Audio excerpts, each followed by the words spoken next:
Now, as we are slowly approaching the highly anticipated version 2.2, we're all the more closer to being able to pick up Cantarella and experience the stacked amount of content that is expected to drop. Though with Cantarella specifically, despite the immense amount of value her kit will ultimately hold, as of 2.2 at least, she could be considered more as a bait when considering banners dropping soon after within the second phase and following versions. Of course, it is completely down to you whether or not you pull for a character, but with a design like that, players tend to not really think straight and are a bit distracted by other factors. So with that, I do want to go over Cantarella's overall value within 2.2, banners to consider just after Cantarella, and ultimately, who you may want to prioritize and could have an even greater impact on your account from the upcoming banners. Just before we jump into it, as always, would really appreciate it if you could subscribe for more WutheringWaves content and drop a like if you enjoyed the video. Now, Cantarella has been confirmed to be our very first Havoc Rectifier character, and with her role, she is expected to be a sub DPS with capabilities such as dealing damage off field, amplifying 2 different damage bonuses with one of them being Havoc damage bonus, and do take this part with a grain of salt, but is said to have supportive capabilities like Bronze, which may mean she could be able to heal. So with attributes like those, without a doubt allows Cantarella to hold a significant amount of value and longevity just like any other premium sub DPS. However, as of her release within version 2.2, you wouldn't be able to see her full potential until later on. Considering as much as she can synergize with Camellia, as both are Havoc characters, she isn't exactly made to synergize with her and is going to be the dedicated partner for another Havoc DPS releasing later on. So with the fact that Cantarella isn't going to be that great for our only limited Havoc DPS, then considering the secondary effect within her outro skill is going to amplify either one of Resonance Liberation damage bonus, Resonance skill damage bonus, basic attack damage bonus, or heavy attack damage bonus, unless your account is quite new and you are missing a handful of characters that can already buff these effects, then there isn't much of a need to pull for Cantarella, since there are plenty of alternatives that can buff those exact effects, and with 4-star specifically being able to buff them to an even higher degree. So with that in mind, Cantarella's use case is going to be slightly niche on release, and as mentioned, will likely sway players to pull for her due to other factors outside of her kit, which is fine if that's what you pull for, but when considering other characters dropping soon after, it then may not be the best investment for your account as of 2.2.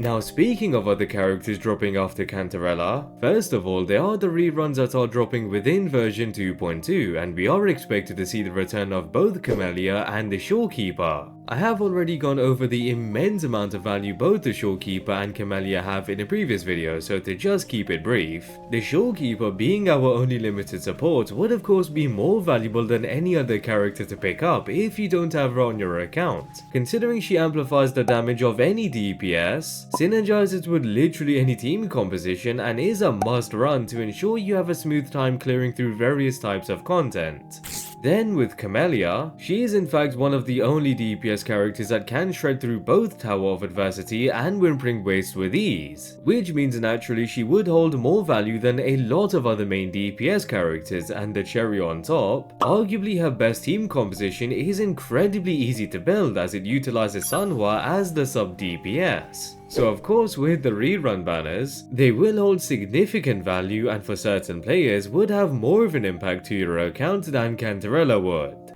Now, the reruns aside and diving more into speculation territory with version 2.3, of course nothing is confirmed and characters could drop out of nowhere like Cantarella pretty much did, but referencing the short story trailer we received right at the end of the version 2.1 livestream, alongside Zani that should be dropping within the first phase of 2.3 as she was anticipated to drop within 2.2 initially, there are 2 other characters that are expected to drop shortly after, and one of them in particular is Kartithia. Of course, the one we see within the trailer is an alternate version of her and is expected to be the new weekly boss dropping within 2.2. So we are likely receiving the smaller version of Kartithia as the summonable character that we did meet within the main story of version 2.0. With some hope we could possibly see the smaller version transform into the big version some way through her kit. But more importantly, she is considered to be the Sentinel Resonator of Renacita or is somehow linked to them. Pretty much like Jinxi being the Sentinel Resonator of Jinzhou, and even till now is still the best DPS character in the game, considering she deals the highest amount of burst damage out of every other character and really just has many amazing features, allowing her to still be extremely valuable and one of the best characters a player could pull. So with that in mind, and with how characters have been progressing over time in everything from abilities to animations, it's fair to expect Kartithia to be the next best DPS character and will be the one to power creep Jinxi by a landslide. So considering the fact that she could be dropping within the latter half of version 2.3, just means players ought to be careful with their Ashtrites and spending them within the upcoming banners. However, it is a bit unlikely that they would drop a huge character like Kartithia within the second phase of an update, and so with that, it would then lead to the second phase of 2.3 consisting of Yinlin's long-lost sister, to which I believe will have some synergy with Kartithia. Of course, take that with a pinch of salt, but unless she is going to be the dedicated sub-DPS for Jinxi, which I don't believe will be the case, as she hints at being more of an arrow character with the green outfit and with the feathers falling. Therefore, she likely is made for Kartithia and would possibly be the sub-DPS that specializes in amplifying her damage. So with those two being quite valuable, and with Zani being the character most likely dropping after Cantarella in 2.3, players are going to need as much help as they can get and may want to avoid pulling for Cantarella until a dedicated main DPS drops. Since then, you can pick up both Cantarella and, to which I believe will be the dedicated DPS, Frolova together. Also, it gives you a chance to see whether you even like Frolova and her gameplay. But if you were to already have Cantarella, then you would feel more inclined to pick up Frolova even if you may not like her gameplay, since you do have a best in slot sub DPS.